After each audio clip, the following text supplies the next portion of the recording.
So I mentioned how I won't reach out for spirits, but I gave some reasons, but like the main reason is because my grandpa. When I was 10, we left my home, my childhood home, and never went back. Never saw my cat Sparky again.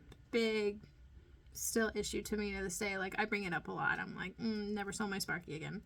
But my grandpa had got cancer, and we went to move in with him to take care of him through hospice. In fact, when he passed away, me and my brother were in the room, and I know I freaked out the corner because I was sitting in the armchair just looking at his body because there wasn't any energy there, and it felt weird.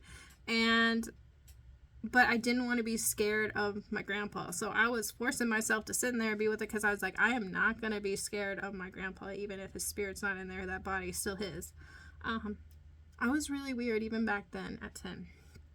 But anyway, he was like my best friend. He was like so important to me.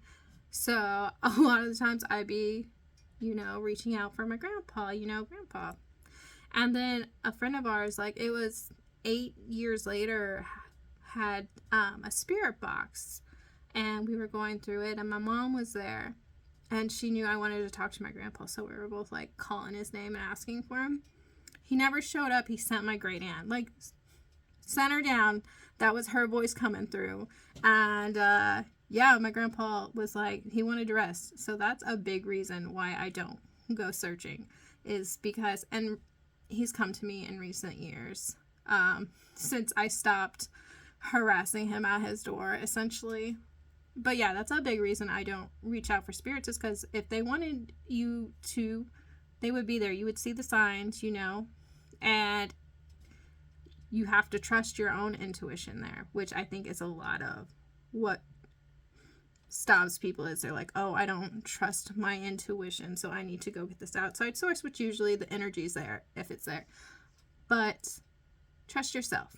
And if they're not showing up, it's, probably for your own good. They like trying to give you some space so that way you will learn to live on with your life and go on, and then they'll show up, maybe.